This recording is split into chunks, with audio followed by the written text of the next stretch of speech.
energetic audience. Are you all excited and ready for this particular panel discussion? Please show some energy.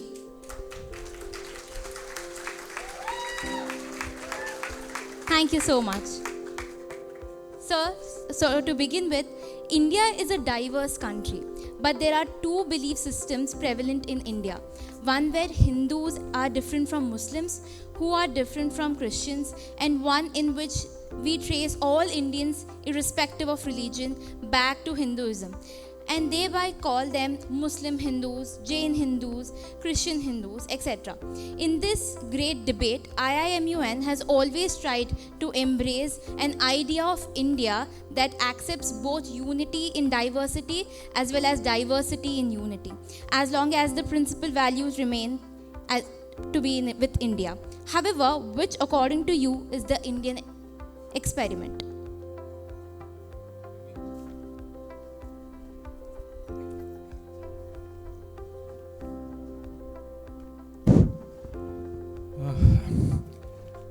Actually, in today's India, we are living in the context of identity crisis, where all sorts of identities are being talked about, and the issue which you have raised is actually central to the India we are living in, because the problem is that no individual has one identity. Then we have multiple identities. So we can be Hindu, Muslim, we can be Indian, we can be Tamil and from Bihari and all sorts of identities. So, but all these identities get merged into an Indian identity, and this is how we have been living in. This is what unity in diversity is called.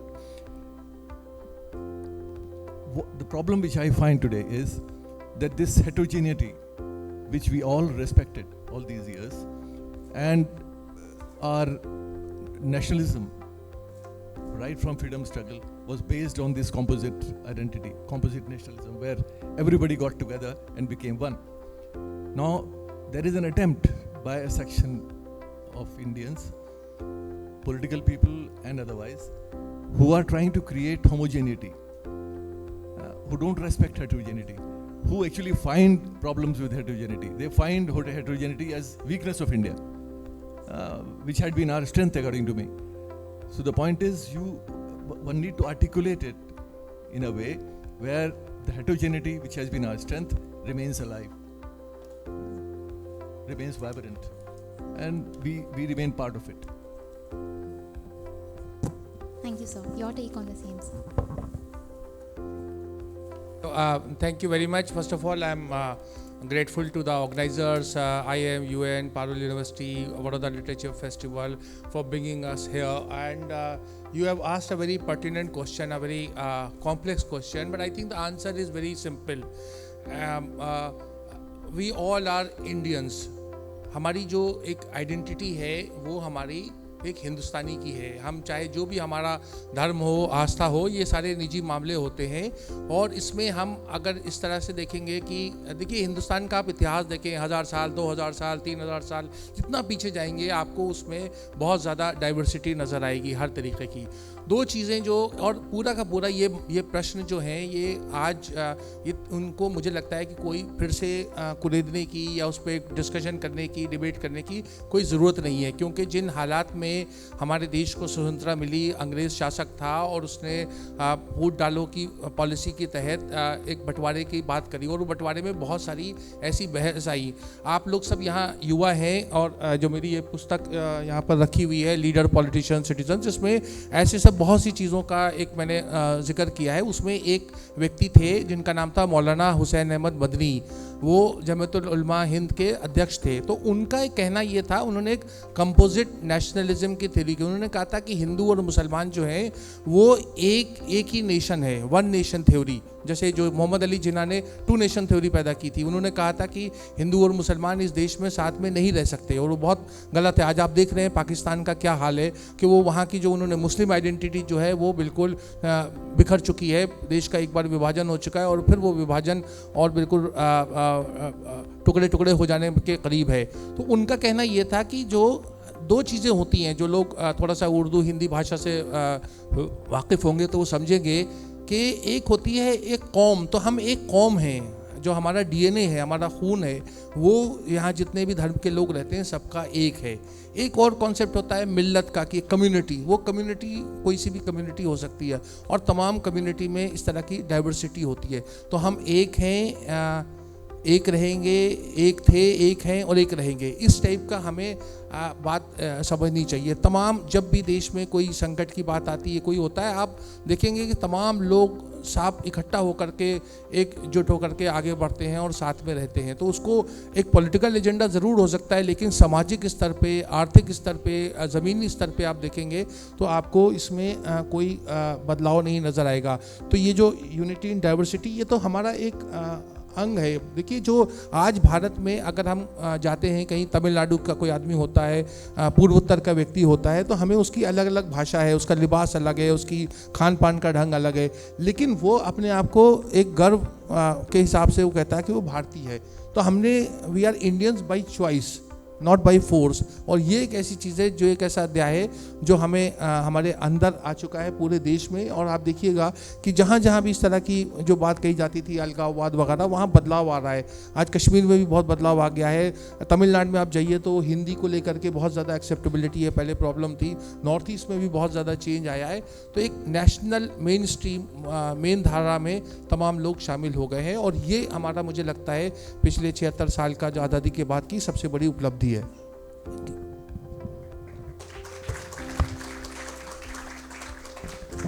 Well, good afternoon, and first of all, it's really wonderful to be here amongst you all. It's such a young audience, and it reminds me of my own college days and university days, so it's really wonderful. Thank you, IIM-UN and Parul University, for organizing this and for inviting me. And I was thinking about this question, and I really am a pragmatic person, and I look to the future. I don't want to go back to the future. I want to go forward to the future. So what is the future for our country? I think the future of our country will be great. Our country will be strong if we are united. If we are divided along caste or religion or community, I don't think we can be strong. And if you look at our history, every time we were divided and weak, somebody came and exploited that. We become vulnerable. So most important thing is that all our people should be united. और दूसरी चीज़, भारत का जो मैं सोचता हूँ, my conception, my thinking, आप एक गुलदस्ता देखिए, सुंदर गुलदस्ता, तरह तरह के फूल हैं, तरह तरह के रंग हैं, तरह तरह की खुशबुएं हैं। आप ये चाहते हैं कि एकदम मोनोक्रोमैटिक आपका गुलदस्ता हो? Even a white light breaks into 7 colors, and that is the beauty of our country. Imagine, हर जगह आप जा रहे हैं, सब एक ही भाषा बोल रहे हैं, एक ही कपड़े पहन रहे हैं, एक ही cuisine है, एक ही music, dance, everything is the same. So boring it will be. So the great strength of India is its diversity. तो unity in diversity तो है ही, but I feel diversity strengthens our unity and makes it a better, more colorful, more dynamic country. तो इसीलिए मैं ये समझता हूँ कि ये सब चीज़ें जो हमें डिवाइड करती हैं, उनसे हमें ऊपर उठ के आगे का सोचना चाहिए. After all, we don't want to go back into the future, we want to go forward. Thank you so much, sir. That was a wonderful answer. Moving ahead with my next question. A central concept in India has always been Vasudhaiva Kutumbakam, one world. How do we create one world when we constantly try to put down other nations and communities? So how does one account for this idea of nationalism? Is there exclusion taking place in the name of inclusion? What are your thoughts about the same? I think आप सब लोगों ने देखा होगा, अब G20 का माहौल है पूरे मुल्क में, और जगह जगह, दिल्ली में कम से कम है ही, पोस्टर्स लगे हुए हैं और नीचे उसके वासुदेव कुटुंबकम का इस्तेमाल हो रहा है, जो बहुत अच्छा लगता है। और हमारा पुराना एंशिएंट कंसेप्ट है, उसमें कोई क्वेश्चन उसको कर नहीं सकता। लेकिन मेरी प्रॉब्लम ये है कि आप जब उसको इस्तेमाल करते हैं, उसको आप अपनी ज़िंदगी में ढालें, आप उसको देखें कि वासुदेव कुटुंब का माने क्या है, उसको जिया कैसे जाता है। उसके लिए मैं चाहूँगा कि क्योंकि मैंने भगत सिंह पर बहुत काम किया है, पिछले कुछ सालों से, और मेरा अपना लगाव भगत सिंह के विचारों से और एक क्रांतिकारी विचारक के रूप में। कोई ऐसा व्यक्ति नहीं जिसने बंदूक चला के कुछ लोगों को मार दिया, वो भगत सिंह नहीं है मेरे लिए। अब वो भगत सिंह है भी नहीं, भगत सिंह है रेवोल्यूशनरी थिंकर, क्रांतिकारी विचारक। वो विचार क्या हैं उनमें, क्योंकि आज भगत सिंह पर मुझे बात नहीं करनी है, मैं सिर्फ वासुदेव कुटुंबकम के कॉन्टेक्स्ट में बात करना चाहता हूँ। 1924 में जब भगत सिंह की उम्र 17 साल थी, उस वक्त भगत सिंह ने एक आर्टिकल लिखा हिंदी में, कलकत्ता से एक मैगजीन निकलता था मतवाला, वो 2 पार्ट में छपा। उसका विषय क्या था? विषय उस ऐसे का, निबंध का था विश्व बंधुता, ब्रदरहुड, वर्ल्ड ब्रदरहुड। अब क्योंकि वो एक लंबा सा आर्टिकल, तो मैं 2-3 बात सिर्फ आपको बताऊंगा आज के इस कॉन्टेक्स्ट में। वासुदेव कुटुंबकम का माने क्या है, उसमें भगत सिंह लिखते हैं, और वासुदेव कुटुंबकम से ही शुरू करते हैं लिखने के बाद कि ये हमारी ऐतिहासिक धरोहर है, ये हम सुनते आए हैं, लेकिन इसका मतलब क्या है, इसको हम आज कॉलोनाइज्ड हिंदुस्तान में उसकी मीनिंग हम कैसे समझ सकते हैं। और वो कहते हैं मेरे लिए वासुदेव कुटुंबकम का मतलब ये है कि जहाँ कोई भी अजनबी ना हो, जहाँ कोई भी अदर ना हो, जहाँ कोई भी स्ट्रेंजर ना हो। और आज हम अपने मुल्क में, हम रोज अपने मुल्क में ही, अपने सिटीजन्स में ही स्ट्रेंजर्स ढूंढते हैं ना? तो अगर आप ब्रदरहुड की बात करते हैं तो पहले तो मुल्क में ब्रदरहुड होना चाहिए। दुनिया को एक साथ मिलाना तो एक दूसरा सवाल है।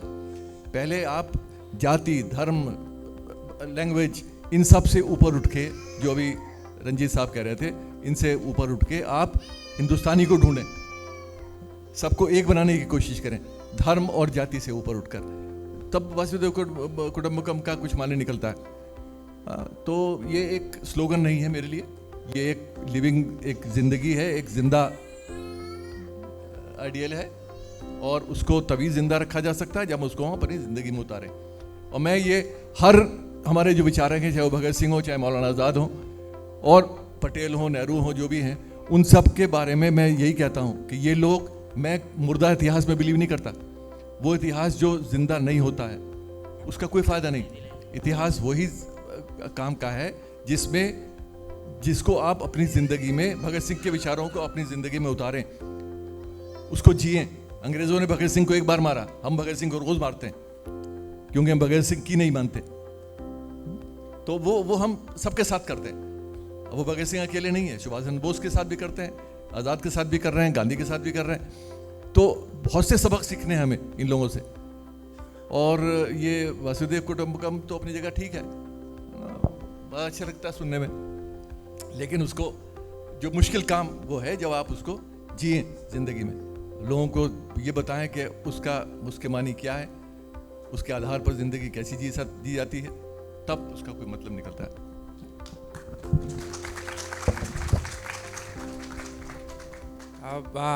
मेरे लिए खुशनसीबी भी है और दुविधा भी है कि एक तरफ हमारे साथ एक इतिहासकार, हिस्टोरियन है, और दूसरी तरफ एक डिप्लोमेट है जो हर मामले में इन सवालों का जवाब देने के लिए मुझसे बेहतर तरीके से कह सकते हैं। लेकिन जो आपने प्रश्न पूछा है वो महत्वपूर्ण इसलिए है क्योंकि बहुत सारी ऐसी बातें मन में आती हैं। तो देखिए, भारत हमेशा से, जो गांधी जी ने शुरुआती दौर में भी कहा था कि I want various cultures to come and assimilate, but I don't want them to be blown by them. तो हमारी एक ये आइडेंटिटी है आज पूरी दुनिया में। हमारे डिप्लोमेट साहब कितनी जगह के राजदूत रह गए, इन्होंने देखा होगा कि हिंदुस्तान की बात, छाप जो है वो सब जगह, किसी भी देश में आप वेस्ट एशिया जाएं, आप अफ्रीका जाएं, आप अमेरिका जाएं, किसी भी कॉन्टिनेंट में जाएं, किसी महाद्वीप में जाएं, आपको इंडिया के बारे में लोगों में एक जिज्ञासा होती है, उत्सुकता होती है, और हिंदुस्तान की एक इज्जत होती है। इवन जो लेबर क्लास हमारा जाता है, उस लेबर क्लास की भी, चाहे वो सिंगापुर हो, दुबई हो, तमाम जगह हो, उसकी इज्जत है। उनको एक मेहनतकश, एक अच्छे और ईमानदार लोगों के बारे में माना जाता है। हमारी जो पॉलिटिकल थॉट है, जिसका मैंने इस बुक में भी बहुत जिक्र किया है, किताब और लिखी मैंने, भारत के प्रधानमंत्री, उसका जिक्र किया। देखिए, जब कारगिल का जो एक युद्ध तो बाद में हुआ, जो दुस्साहस किया था पाकिस्तान ने, तो उसके बाद में क्या हुआ कि उस ज़माने में क्लिंटन यूएस के प्रेसिडेंट थे, और उन्होंने, क्योंकि दोनों न्यूक्लियर कंट्रीज़ के बीच में विवाद हो रहा था, तो उन्होंने नवाज शरीफ को बुला लिया, और नवाज शरीफ पाकिस्तान के जो राष्ट्रपति प्रधानमंत्री थे वो चले भी गए।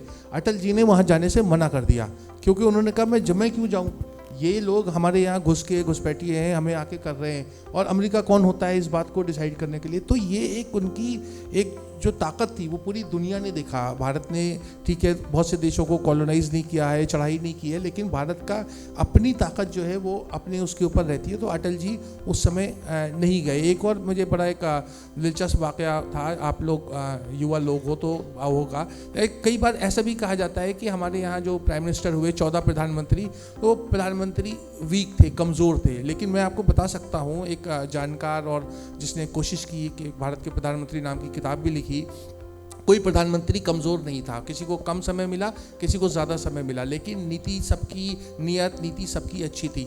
इंद्र कुमार गुजराल नाम के एक प्रधानमंत्री हुए होंगे, आपने उसका नाम सुना होगा। तो एक उसका बड़ा दिलचस्प किस्सा था, तो मुझे लगा कि मैं आपसे वो शेयर करूं। बताता है कि भारत को लेके कितना आत्मसम्मान हमें कूट के सा हुआ है। तो इंदिरा गांधी देश की प्रधानमंत्री थी, गुजराल जी विदेश मंत्री थे, और सर वो ब्रेजनेव जो थे वो यूएसएसआर जो रूस है उसके राष्ट्रपति थे। तो वो इंदिरा गांधी उनके साथ मिलने गई मॉस्को में, और गुजराल साहब विदेश मंत्री के रूप में थे। इंदिरा गांधी ने नोटिस किया कि ब्रेजनेव की जो बहुत बड़े एक विश्व के नेता थे, बार बार उनकी नज़र जो थी गुजराल साहब की घड़ी के ऊपर थी, और वो घड़ी बार बार देख रहे थे। तो इंदिरा गांधी ने फिर धीरे से उनसे हिंदी में कहा कि अरे ये देखो घड़ी तुम पेश कर दो। गुजराल जी ने वो इग्नोर कर दिया। एक बार और इंदिरा गांधी ने कहा, जब मीटिंग ख़त्म हो गई तो बाहर निकले, तब इंदिरा जी ने उनको खुल के किया कि अरे इंद्र कुमार, मैं तुमसे कह रही थी, इनको घड़ी पसंद आ रही थी, दे दो। तो उनका जवाब सुनिए गुजराल से। गुजराल साहब ने कहा कि देखिए, मैं यहाँ भारत देश का विदेश मंत्री हूँ, मैं ऐसे को अपनी घड़ी उतार के उनको नहीं पेश कर सकता। बाद में उन्होंने, गुजराल साहब ने, HMT की जो हिंदुस्तान मशीन टूल्स नाम की एक बड़ी मशहूर कंपनी थी, और अभी भी है, और उसकी बहुत घड़ियाँ विश्व में बड़ी मशहूर थी। आप जो कंट्रीज़ में रहे हैं वहाँ उनकी बड़ी डिमांड होती थी। 5 घड़ियों का सेट जाके उन्होंने फिर राष्ट्रपति को भेंट किया, लेकिन उस समय वो घड़ी उतार के नहीं थी। तो इस तरह की छोटी छोटी घटनाएं हैं जो बताती हैं कि आज देश में जो भारत, विदेश में पूरा विश्व जो है भारत को देख रहा है एक विश्व गुरु की नीयत से, अच्छी निगाहों से। उसकी वजह ये है कि हमारे लोग जो हमारे देश के जो सर्वोच्च पदों पर रहे हैं, उन्होंने भारत को एक इज्जत दी और एक आत्मसम्मान। वो सिर्फ उसमें एक जवाहरलाल नेहरू, इंदिरा गांधी से लेकर वो सिलसिला चला रहा है, पूरे 14 प्रधानमंत्रियों ने उसका निर्वाह किया है।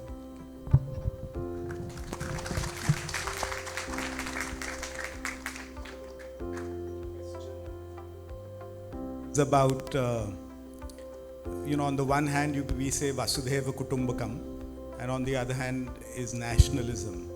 So Vasudhaiva Kutumbakam is that the world is a family, हम लोग सब एक हैं।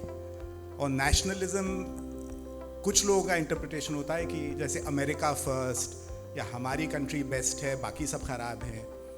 सो थोड़ा सा कॉन्ट्रडिक्शन आ जाता है। और मैं एक चीज़ और कहना चाहता हूँ कि हमारी संस्कृति में एक और थिंकिंग है, एंड दैट इज एकम सत विप्रा बहुधा वदंती।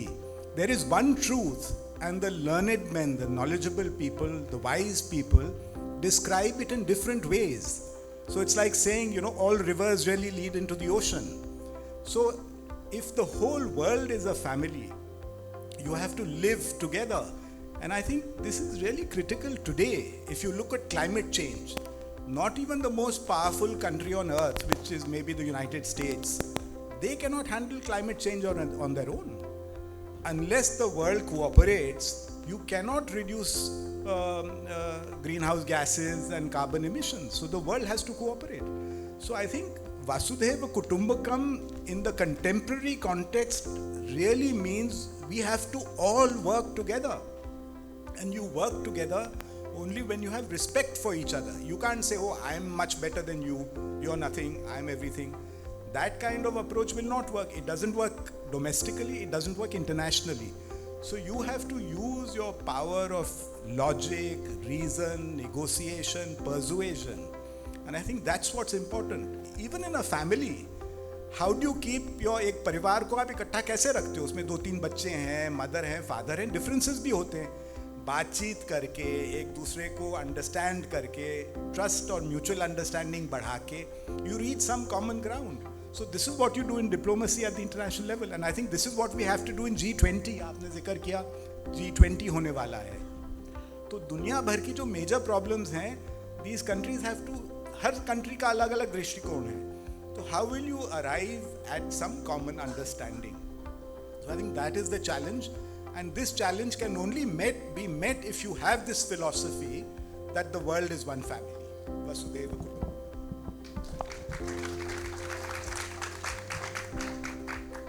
Thank you, sir. Though our country may be divided into different states, it is said our language brings us all together. This brings to my next question. So, however, the idea of linguistic politics and language imposition has become a predominant argument in post-colonial India, be it the Hindu versus Urdu movement, the Dravidian movement from the Tamil-speaking populace, or the blatant exclusion of the Northeast. What are your thoughts on the same, sir?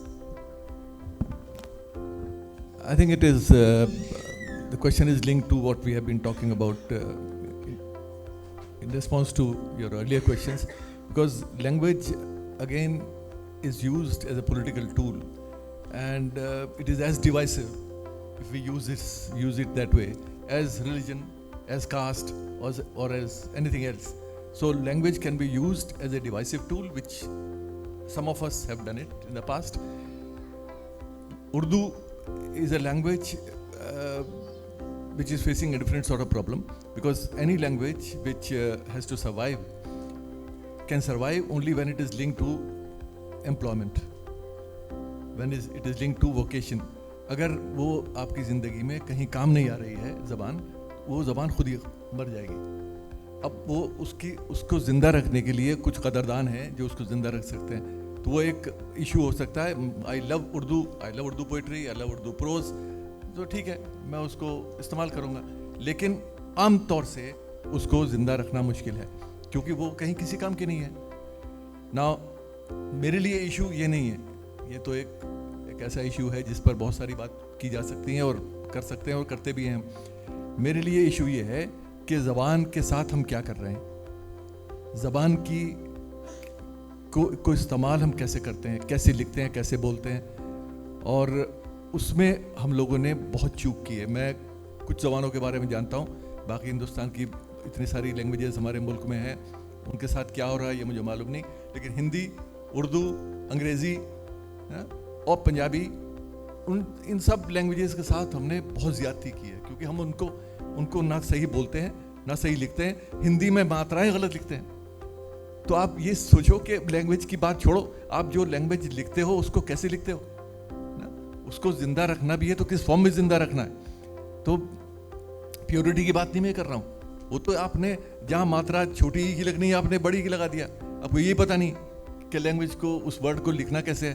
तो ये बहुत कुछ हम बहुत सी languages के साथ कर रहे हैं. तो मेरा जहाँ तक एक डिवाइसिव टूल की तरह से इस्तेमाल होता है वो तो अपनी जगह सवाल है ही.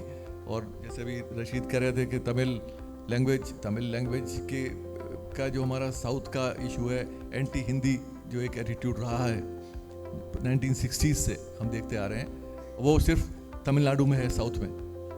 केरला में आपको नहीं मिलेगा वो सेंटिमेंट, आंध्रा में भी नहीं होगा, कर्नाटक में भी नहीं है. तमिल में एक ये हिस्टोरिकल रीज़न है, वहाँ ये सेंटिमेंट है, वो आज भी है. तो मैं बिल्कुल इसमें मुझे कोई शक नहीं है. आज भी अगर आप कोशिश करेंगे, अभी हुई थी कुछ दिन पहले, तो कैसे रिएक्शन तमिलनाडु में हुआ, साउथ के किसी जगह नहीं हुआ, तमिलनाडु में हुआ. तो वो एक इशू है. तो वो एक बड़ा ऐसी चीज़ है जिसमें मुझे नहीं लगता है क्योंकि बहुत सीरियस कंसर्न है हमारा, उसमें कोई मुद्दा नहीं है. वो हिस्टोरिकल रीज़न है, वो ठीक है, we can live with it. उसको हम अगर प्रिक करेंगे तो उससे हमें नुकसान होगा, उसमें हमें छेड़छाड़ नहीं करनी चाहिए. Thank you, sir. Yes, sir, please. I think it's a very debatable thing that you are saying whether India is a one country or union of states. I think the answer is it's a mix of both. You cannot take just one proposition, because we have a lot of diversity. There are people who have a very strong ethnic, linguistic, regional identity and aspirations, and that is why you look at the Indian Constitution. The framers of Constitution were very careful in having a kind of Indian Constitution which is unitary in character and federal in practice. So all these things are there, but we must also remember, because many of you are, I can see they are very young, between the age group of 18 to 21, around that age. You must understand that India actually inherited a very, very, under very difficult circumstances. It was not only partition, but it was also exit of our colonial power, which has really destroyed a lot of things. It was all the institutions, including bureaucracy, were in the order of exploitative nature, etc. So what we did was we acted as per requirement, piecemeal. You may be aware there is a neighboring state of Madhya Pradesh.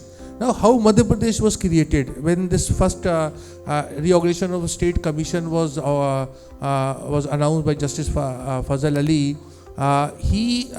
so they had many linguistic states. Gujarat was created, Maharashtra was created, all the states came in being, और जो बीच का हिस्सा बच गया उसको उन्हें कोई समझ में नहीं आया, तो उसका नाम रख दिया Madhya Pradesh. So then they had to create Chhattisgarh later on. Even today there is a very legitimate demand for whether it is Gorkhaland and several other places. We have not done any scientific or any exercise to bring about that kind of the creation of states, newer states. There is an urgent need for second reorganization of states commission, like it was done in 1956. So many years have passed, because the idea of linguistic states was, Punjab was created, several other were created because somebody sat on a fast unto death, मतलब धरने पे बैठ गया, crisis हो गई, master Tara Singh बैठ गए, कोई और बैठ गए, उसमें political exigencies prompted the establishment to create these states. Uttarakhand was created, Chhattisgarh was created, but a scientific exercise as per our resources. What is the point of having this planning commission, NITI Aayog and all? There are very unwieldy states. You look at Uttar Pradesh, it is so big. There are only 6 countries in the world which have a bigger population than Uttar Pradesh. 6 countries out of 189 countries. So Uttar Pradesh that way is the 7th biggest country in the world. You may find it scandalous, but that is what it is. So therefore we need to see, now we have all those technology and internet and everything is there, and we have very strong political leadership which can take a decision. And on a parameter of 10 or 12, you can decide, which part to go to where, what is the kind of industry, raw material, all kind of resources, and there should be a judicious exercise. And therefore, then only we will become very strong. Otherwise, you will look at the northeast. What we are seeing in Manipur, I don't want to just go on, and I don't want to, of course, criticize anybody. But all the northeastern states have a territorial issue, linguistic issue, reservation. आपको ये भी जान के हैरत होगी कि reservation का basis के ऊपर भी there is no scientific basis. One can understand there is a reservation for scheduled caste and scheduled tribe because there is a historical wrong, एक injustice हुआ था. But others, they don't deserve, in a way they don't deserve it. But there is a demand and there is no basis of it. So most time this, if you go in the deep into this, wherever reservations are granted, they are granted on political grounds, not on solid, socio-economic indicators. So we claim to be very modern and very progressive and all, but we are very status quoist. I'm sorry, I'm making a little critical remark to young minds, but we must also know the reality of the country. Thank you.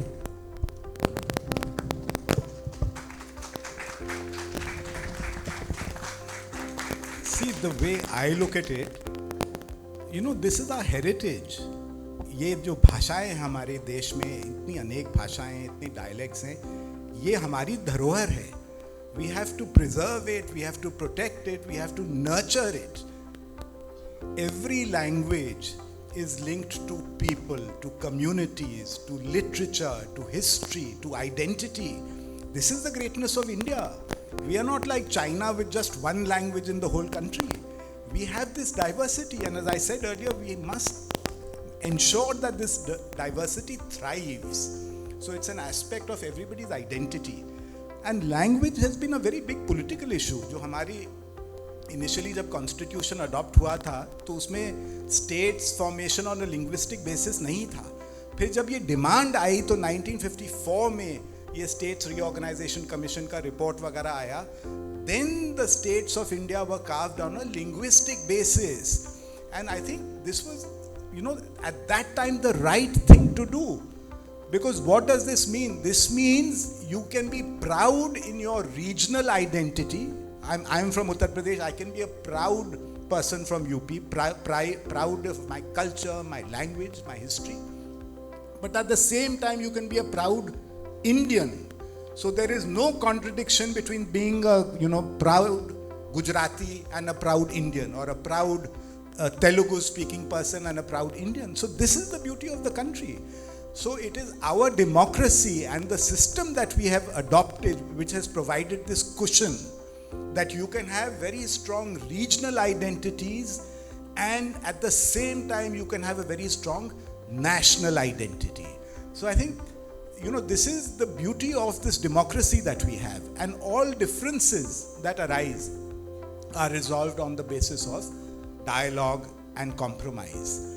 Now, of course, if one region wants to impose a language on the rest of the country, if the rest of the country is prepared to accept it, fine, there's no problem. Like in the United States, for instance, English is the main language.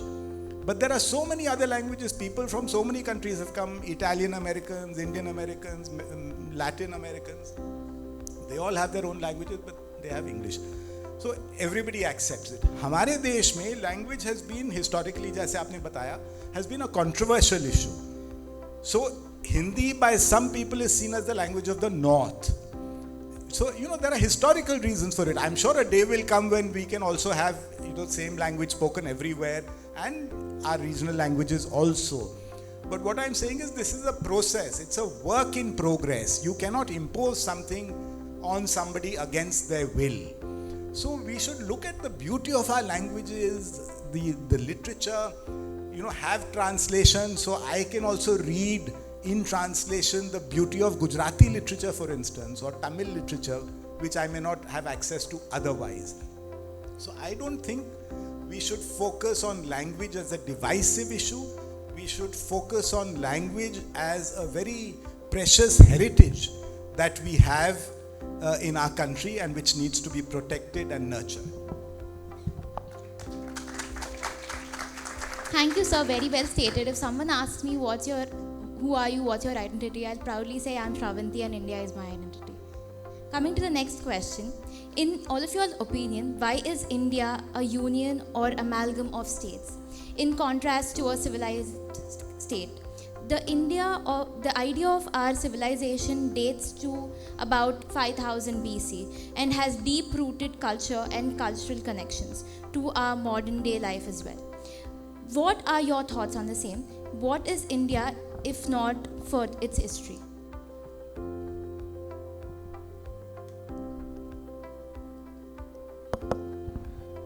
You see, this question has been raised by some people recently, that India is a civilizational state. I think I find it very problematic. When you say that India is a union of states, that is a fact which was referred to by Rasheed Sahab also just now. And we know how India was created. It's a federal state. States have their own autonomies, etc. And we have tried to put together in India where we keep our identities and we still remain in India. Civilizational state means what? No? Because we are so diverse. Which civilization, whose civilization, which civilization language? With civilization will come lots of other questions. Civilization includes religion, other practices, languages. So that will cause huge problems. And when we formed this new India after independence, we tried to escape all these controversial issues and tried to create an India where divisive issues are put aside, and we remain one despite our diversity. So that was the idea. Now some people start talking about this, as you have raised this issue, then you are going to cause trouble, because our diversity is going to be again, we'll have again a question mark. Whose civilization and what civilization? Like 5000 BC means what? Well, I mean, this 5000 BC, lots of things have happened over the centuries. Lots of cultures, religions, people have come to India, have gone out of India. And they came here with their own baggage, with their own religions, practices, cultural practices, dress, food, all sorts of things. And all that together adds color to our life. I find India much more beautiful than so many other countries, because we are so diverse, we are so plural. That is our strength, that is our beauty. So we need to create an India जहाँ पर इस तरह के issues पैदा ना हो. अगर हम खुद अपने पैर पर कुल्हाड़ी मारें, ऐसा इशू पैदा करें जो हमें बांटे, तो वो तो हमारी अपनी गलती है. अपने मुल्क को, जिसको हम एक रखना चाहते हैं और एक रखा है पिछले 75 साल में, उसको हमें मजबूत करना चाहिए. ये कमज़ोर करने वाले इश्यूज उठाने का कोई मतलब नहीं होता.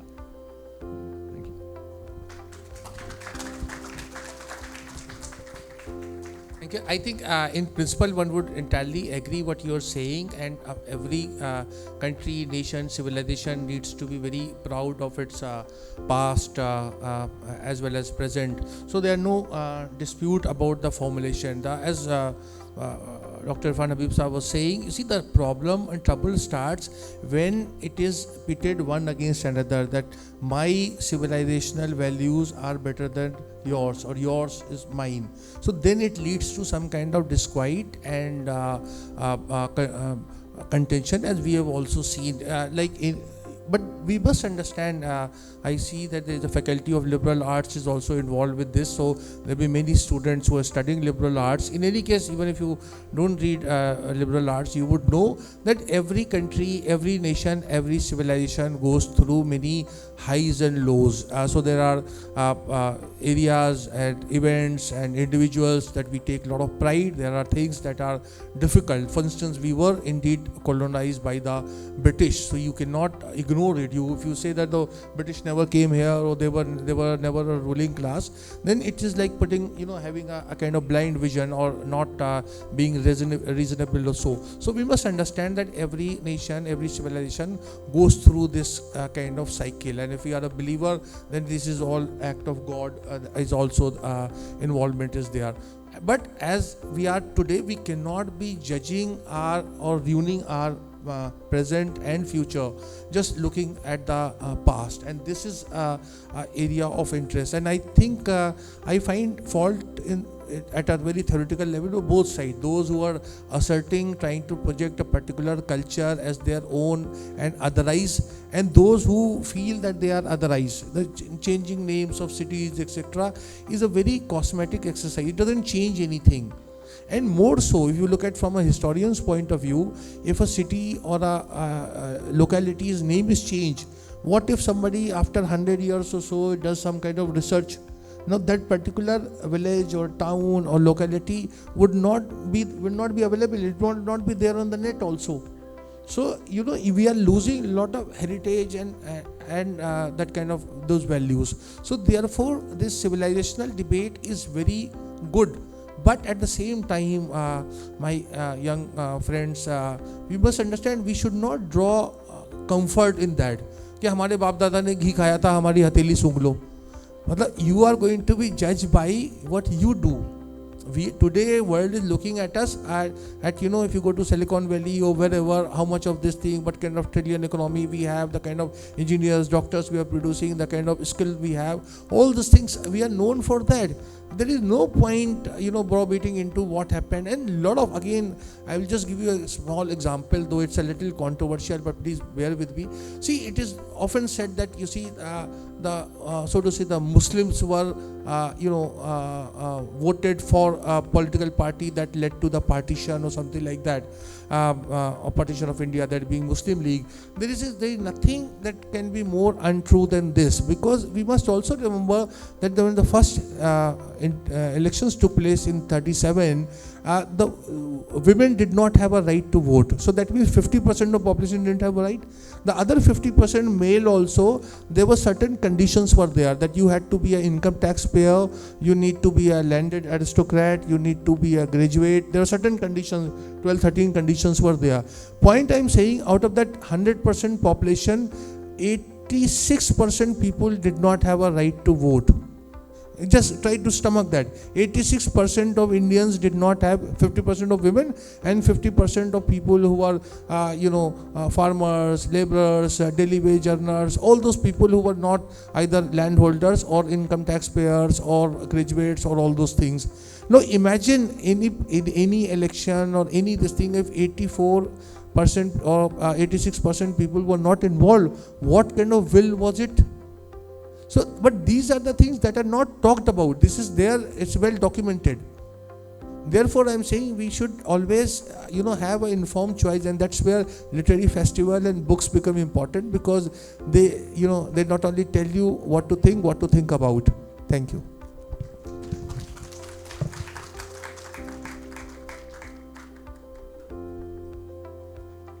Civilization is a very dynamic concept.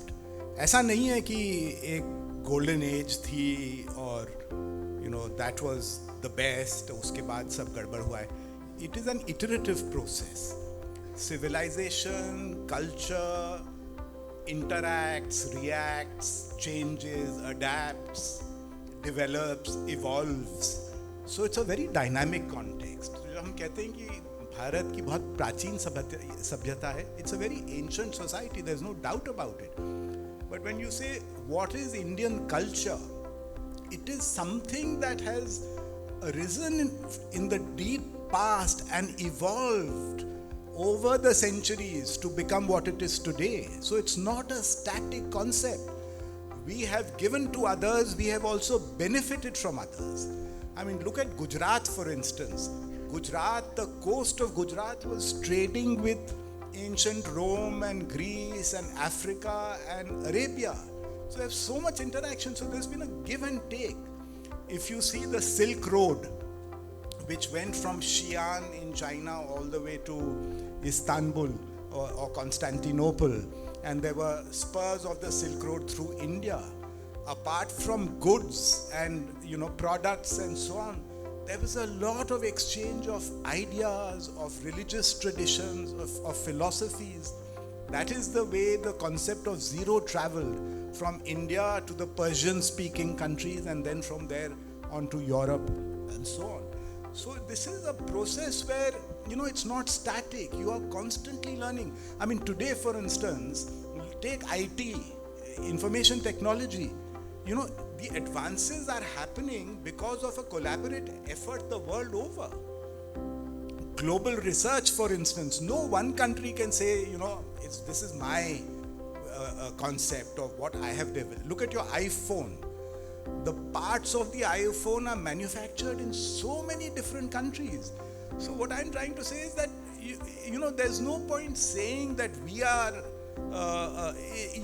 you cannot have a standalone culture which is independent of everything around it. It's a very interactive process, it's a dynamic process, and it evolves. And I think that is the beauty of Vasudhaiva Kutumbakam also. That we learn from each other, we benefit from the shared experiences that we have, we take what is good, reject what is bad, and that is how society progresses. And finally, what is Indian civilization? I think it's the people of India. That is our civilization. They embody Indian civilization. And if they do well, they are prosperous, progressive, contributing to the global good, then that is Indian civilization. Thank you so much, sir. Irfan sir, your biography of Maulana Azad presents the story of his life, his principles and beliefs. What was your intent behind authoring his biography and how was the experience? Can you tell a little about Azad's interpretation of nationalism and how was it different from others? What is your opinion? Actually, the whole idea behind doing this book was, first of all, it was a very practical thing because there was no good, decent biography which could talk about Maulana's contributions, diverse contributions as an individual, as a scholar, as a nationalist, as a freedom fighter. The last good book came out in 1990. Even that was very limited. So that was the idea. Now, while I was doing it, I could realize that Maulana is a much maligned person in this India today. No, I found lots of video programs which deride him, which actually undermine his contribution, which call him names. Some of them are abusive. No, this is something sad. So I felt really very concerned that how can somebody like him, who dedicated all his life to the cause of Indian freedom, along with Gandhi, Nehru, Patel, Azad. These are the names which we take. 4 names. There were so many others, but these 4 names come to mind immediately when you talk of freedom fighters. And now he faces something like this. So that brought me to the subject to make an attempt to find what real Azad was and what is his standing in our freedom struggle. Coming to nationalism, he is one person who remained committed to united India till the end. Everybody can see it from Gandhi, Patel, Azad, Nehru and everybody else. He was the only one who remained committed to united India. And he had his own arguments why he believed in united India. While doing it, you just heard about Hussain Ahmad Madni. Maulana Azad was very closely involved with Darul Uloom Deoband and the Jamaat Ulama because they took a position against Muslim League, tried to convince Indians because Jamaat Ulama and Darul Uloom had a huge influence in areas which we call Western Uttar Pradesh today and parts of Rajasthan, parts of other parts of India, North India, where Darul Uloom had an influence. Even today, it continues to have that influence. In those times, when Western UP was next to Punjab, like Haryana was Punjab at that time, and most of the violence and impact of partition took place in those parts. Now today, if you go by demography, the Muslim population in UP is about 18 to 19%. Western UP has 26%. And I have tried to raise this issue further in the book also, that despite the huge threats of violence, large number of people stayed away from Muslim League. Why? We hear a lot these days about Pasmanda Muslims. Large number of these Muslims who are not Ashraf, who are not Sayyid, Sheikh, Pathan, most of them, or who were not landlords, or who were not in businesses or rich people, all those were part of Muslim League. But this section of Muslims stayed away from Muslim League in large numbers because they didn't see any future in a country which they didn't know what their country is about. They had nothing to lose here. They had hardly anything. They were artisans. They were poor workers. So they study. So I tried to talk to lots of people in a place where I come from, Meerut, Muzaffarnagar, that region of Western UP. Lots of Ansari families who belong to the weaving community, who are in large numbers. And there are many friends of mine from that community, and I asked them. They said they have nobody from their family in Pakistan. They never felt the need of actually visiting Pakistan. because there is nobody. So their family were never divided. They didn't go. So that's why a huge section of our population is stayed away. Why? Because Maulana Azad and Darul Uloom, Jamaat Ulama, All India Mu'min Conference, lots of other platforms which were against Muslim League and against the idea of partition in the name of religion, stayed with Maulana Azad. Muhammad Ali Jinnah tried to identify Maulana Azad as a showboy of the Congress, as an agent of the Hindus. These are the words he has used for him. Maulana Azad never reacted to any of it. There is no record that he ever reacted to Jinnah's abusive language or undermining of him. Jinnah did it consciously because he wanted to prove that it is only Maulana Azad who is with the Congress. Rest of the Muslims are with us. So we are the sole spokesperson, or he is the sole spokesperson of the Muslims, which was not true. And in this book I have tried to raise in the chapter on nationalism, and we do not know much about him. Allah Baksh Samru was a leader of Sindh who was against Muslim League, against Muhammad Ali Jinnah, against partition, and was with Maulana Azad all through. In 1940, when Muslim League passed a resolution on the basis of two-nation theory, and Maulana Azad addressed Ramgarh session of the Congress as president in 1940. In the same year, just after a month, in April, All India Azad Muslim Conference was organized in Delhi.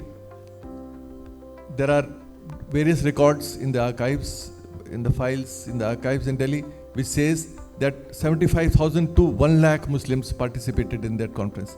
That conference was organized to challenge Muslim League and Muslim League's idea of two-nation theory, idea of Pakistan. So I believe, which I have tried to prove here in this book, that Maulana Azad did not lose. He actually won because he convinced a large number of people to stay back in India, decide to believe that India is their home. So for him, it was not a loss. So he actually was one person who convinced a large number of people to stay back and call India their home.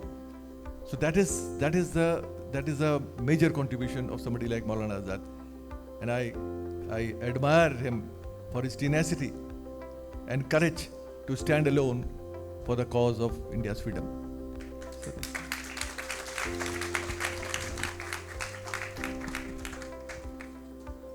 Irfan sir, over the years you must have come across various social and cultural accounts from history.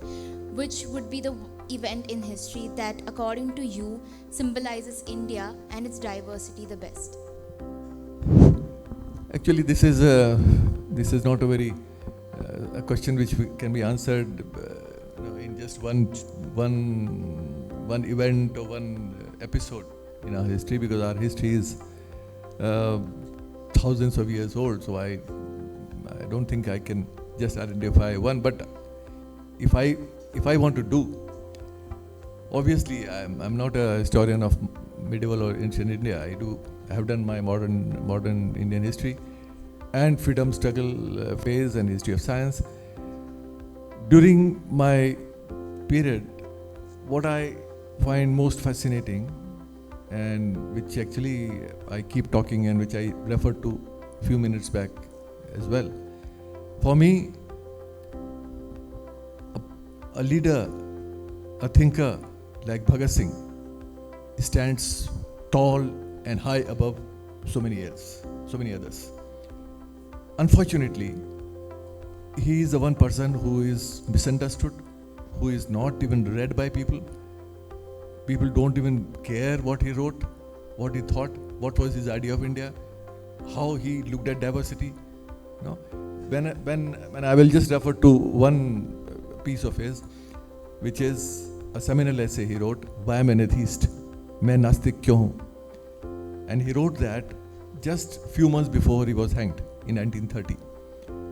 And that was smuggled out of prison, was delivered to his father, Sardar Kishan Singh, and he gave it to Lala Lajpat Rai, and it was published in The People. The People was the paper which Lajpat Rai used to bring out. So it was published. It became public. Now, that piece of essay is not just against. It's not a denial of God alone, which it is. The title itself says, but he is talking about the diversity of India, how we need to respect Indians coming from different religions and different languages. He talks about rationality. He talks about scientific temper. He talks about gender justice. He talks about large number of things which are relevant even now. And when I say this, I feel sad that people like Bhagat Singh are relevant even now. They shouldn't have been relevant. We should have tackled most of the problems they raised in those times. But unfortunately, we didn't do much. We did a lot, but a lot it still need to be done. And he talks about caste. He talks about all sorts of issues which are pertinent in our lives even now. So for me, he is one person who is for me he's a role model, who should be a role model for most of our young people. Not as a somebody who indulged in violence. No, he just killed Saunders, and he regretted that he did that along with Chandrasekhar Azad. No? And second was his dropping of the bomb in the assembly, which was again not violence against anybody.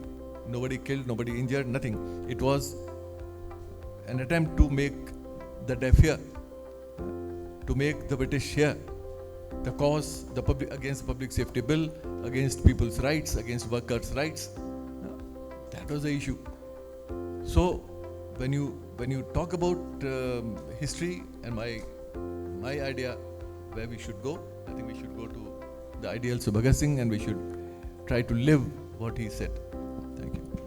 Thank you so much, sir. Thank you so much for highlighting such contributions. Ranjit Rae, sir, my question to you is, as you have been the Indian ambassador to Nepal, and in your book Kathmandu Dilemma, Resetting India-Nepal, you mentioned the ties both countries have with each other. Could you please shed some light on the current situation of these ties, especially when it comes to our cultural and ancestral roots? Yeah, so thank you. And yesterday at dinner I met I think the Vice Chancellor of this university, and he told me that there are 1,000 Nepali students at Parul University. So I was very delighted. And in case some people from Nepal are in this audience, a very special hello to you. It's my favorite country, and I think in my entire career, it was probably the most exciting, most interesting, most challenging assignment. And why is this so? I think it's because, our two countries are so close to each other. We have so many cultural, religious, and other similarities. Nepal's border is with so many of our states, from Uttarakhand to Uttar Pradesh, Bihar, Bengal, Sikkim. And there is an open border. So people from Nepal can travel to India without visas, without passports. Indians can travel to Nepal without visas and passports. So I hope all of you will have the opportunity of visiting Nepal. It's a very beautiful country, very diverse country also. You have the high mountains. 8 of the world's tallest peaks are in Nepal. So those of you who are interested in trekking or mountain climbing, and that is the place. So it's a very, very beautiful country. But sometimes, because we are so close, because India is so large and Nepal is so small. Nepal has 3 crore people. India has 140 crores. Nepal is bounded by India on 3 sides. In the north, they have the Himalayas. So sometimes Nepal feels overwhelmed by India. Wherever they look, they see only India. And so they want to, in my book I say it's like a claustrophobic embrace. So sometimes they want to move away a little bit. So I think that psychology one has to understand. And of course, the cultural similarities are huge. But you also have to understand the psychology of a small country. This country wants to define its own national identity. What is unique about Nepal that it's an independent country? And so they don't necessarily want to identify with, Indian culture in that sense. For them it's Nepali culture. And so sometimes when we go and, in a very genuine, friendly way, we say, oh, this is the same as us. Everything is the same. So the Nepalese are a bit resentful. So, every country has to have its own national identity, its own myths, its own civilizational identity. So I think India has to be very sensitive. So while, yes, we are very similar, in fact, in Nepal, whenever you have a puja, and, when the gods are established, and, you have to identify your precise location where you're doing the puja. So in that, they actually say, that Nepal is part of this whole concept of Bharat Varsh, Nepal Khande. So, it is very close, but I think this is an aspect of the relationship that perhaps it would be politically more prudent for the Nepalis to identify and assert rather than Indians constantly harping on this. So whenever we say, "Arey Nepal to bilkul Bharat jaisa hi hai," so it's not something that the Nepalese would like. So in fact, one of the reasons for writing the book was this, that Nepal is so close. From New Delhi, it's 1 hour and 15 minutes flight. Borders are open, but we know so little about Nepal. There is such ignorance about Nepal. So at least if India is going to be a Vishwa Guru, we must at least know about our own neighborhood. So many people I've met in Delhi, they've gone to Europe, America, they've traveled all over the world, but they haven't been to Nepal. So I think it's very important for, it's our priority. And I think this is the priority of the government, this government has a neighborhood first policy. So in our overall foreign policy, there's great emphasis on the neighborhood. And one of the reasons I wrote this book is to explain to Indians about Nepal, what kind of country it is, what kind of relationship it has with India. And secondly, to explain to the Nepalese, unlike in India where we are, we don't care. Nepal is a small little country, we don't talk about it. But in Nepal, there's an obsession with India. For Nepal, India is very, very big. So they are constantly analyzing, looking at India, what's happening, how is it going to impact on us. So I wanted to remove some of the cobwebs in the relationship and to explain to the Nepali people why India follows the kind of policy it follows in India. What is the logic of India's approach or India's policy or India's strategy in Nepal. So basically I wrote the book in order to create greater mutual understanding. And of course the cultural dimension is a very important aspect of that. Thank you, sir. In the case of China, there is OBOR. So do you think India is falling behind on its soft power investments? I don't think so. I don't think any third country can replace India and Nepal. The kind of relationship we have between India and Nepal, nobody can, even come within, close to that relationship. So I am very confident that the India-Nepal relationship is very robust, very strong. But on the margins, things are changing. The Chinese are active all over the world. The Belt and Road Initiative that you refer to is everywhere in the world. It's also in South Asia. And most of our neighbors, whether it is Bangladesh, whether it is Nepal, of course, Pakistan, Sri Lanka, everyone is invested in the Belt and Road Initiative. India is the only standout country. We don't like the Belt and Road Initiative. So we have to deal with this situation. So how do we deal? So I don't think you can prevent other countries from being active, but you have to develop a smart policy. And I think for India, the smart policy is to look at our subcontinent as a region, an interconnected, interdependent region. So if we can integrate this region economically by developing road connections, railway connections, digital connectivity, oil pipelines, gas pipelines, port connectivity, inland ports, if we can develop joint projects. Nepal is very rich in water resources. Did you know something? When I was researching for my book, 50% of the water flows in the Ganga at Farakka barrage, before the Ganga goes into Bangladesh, come from rivers in Nepal. 50% of the water flows at the peak in the monsoon season. So you can see how important Nepal is for India, particularly from this perspective of water. So if Nepal's white gold is water, if that can be harnessed, you generate hydropower. India needs clean green energy. That hydropower is exported to India. Bangladesh needs clean green energy. That hydropower is exported through Indian transmission lines to Bangladesh. Then you are creating this integrated market.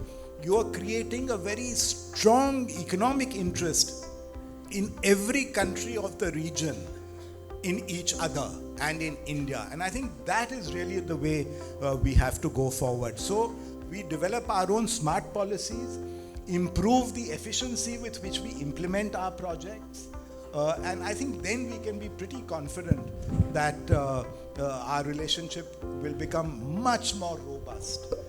And I don't think we then need to be so bothered about what other countries are doing in our neighborhood. Thank you, sir. Rasheed, sir, in your book, you talk about the issue in Jammu and Kashmir. What do you think could have been done differently? I think the ambassador and the historian would vouch for it. Ifs and buts. If we had ifs and buts, then a lot of things would have changed. But I think on the matter of Jammu and Kashmir, there are a lot of mistakes were made, mistakes of the past by all concerned. Of course, the British, we can always blame the British. But also, you see, it's a very subjective thing. And I think when we talk about Kashmir, the moment we mention Kashmir, we tend to become very emotional. Sometimes we become very, politicized also. We look at things in black and white. We don't look at the role that was played by the later years, post-independent India. I'm talking about 1950s by the Americans, and even our own intelligence community. And there was a person called Bholanath Malik, who was the first RAW chief, and how he kind of informed or misinformed. I don't want to take a political judgment, but so a lot of things are there which are not known. Very interestingly, I was reading a book by Mr. Ranjit Rae, and he made a very telling observation. Basically, as I said, you see, the unification of India was done in a very difficult circumstances. And as we know that great son of India, of Gujarat, Sardar Patel, played a very big role in doing that. But what was at one point of time, and this is something, again, as a young mind, I want to share this. And again, I'm saying, I'm qualifying it, that these things are not written or said from a political position. So Sardar Patel also had very, clarity of thought, and he was very clear in that. So going by, I have written about it. So what Ranjit Rae has written, that at one point of time, Sardar Patel wanted to settle the issue of Junagadh, Hyderabad state, and of Jammu and Kashmir, which was the outstanding issue. The rest of India had united. As you know, we were British India, and there was princely states. Over 550 princely states were there. So a difficult task. So Sardar Patel sends a Prime Minister who was his friend, our former cabinet colleague, called Liaquat Ali Khan. And that conversation, I found it very interesting, and it tells you about both sides. And you asked me about rather you're young, but I'm just saying you asked a very potentially loaded question, what could have been done. So that tells us that maybe Sardar Patel communicated to the Pakistani Prime Minister that if we get the entire Hyderabad state, which of course eventually we did get, which was before that, then he was prepared to negotiate Kashmir. So when we talk about Hyderabad state was very big. Parts of Karnataka, parts of Tamil Nadu, all this was there. It was one of the richest state in the world actually. So we were very keen that entire Hyderabad should come to us, and it was a non-negotiable. So imagine today's context, the kind of political climate we live in, if we were to tell somebody that Mr. Sardar Patel wanted to actually do away with Kashmir, कि आप कश्मीर ले लो और हमें हैदराबाद दे दो, हैदराबाद और Junagadh, so they will find it little disturbing and maybe unacceptable. उधर देखिए दूसरे पक्ष का क्या जवाब आता है. वो जो उनके कैबिनेट कुलीग थे Liaquat Ali Khan, this is a documented thing, that is why I am narrating. He says कि आप अरे सरदार साहब से वीपी मेनन had gone, तो he tells वीपी मेनन, अरे आप सरदार साहब से कहिए ये क्या बात कर रहे हैं, हाँ एक कोहिनूर के सामने हमें कुछ पत्थर के टुकड़े पकड़ा रहे हैं. This Kohinoor being the Hyderabad state, because it was very rich and big, और पत्थर के टुकड़े कौन है, Jammu and Kashmir. And who was saying it? A Pakistani Prime Minister. So I am saying a lot of things have evolved in 1940. Then after that, of course, we know that Jammu and Kashmir got integrated, so was Hyderabad and Junagadh. But then Pakistan attacked in 1948, and what happened at that time, that the Maharaja of Kashmir, that who was Sadr Riyasat, Hari Singh, he delayed. He did not want to immediately sign the papers and be with the rest of India. So there was a delay, and the people were coming. So there was about 48 hours were there, which were very crucial till the time our Air Force reached to Srinagar airport. And the Pakistani army people, they were calling them tribals, whatever, they were about to reach. Now they were held back by the volunteers of that national conference, which was a political thing of, I've written a chapter about it, about that's why I think you are asking this question about Sheikh Abdullah. So Sheikh Abdullah was also very different. What he was in 1948, what he in 1950s was a different person. At that time, Kashmiri youths, and I can say that many of them were Muslims, they fought for India, and they threw away Pakistani army people or tribal people, like Kargil like incident was there.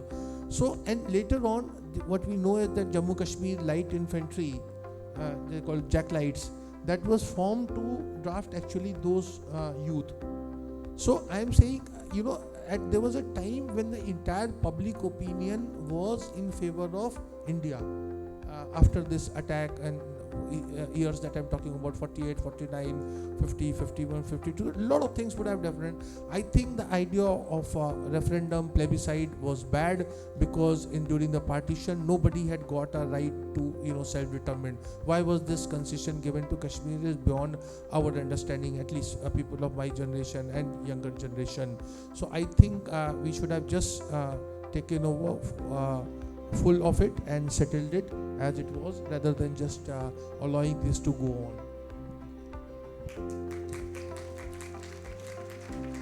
Thank you so much for all of your insights, sir.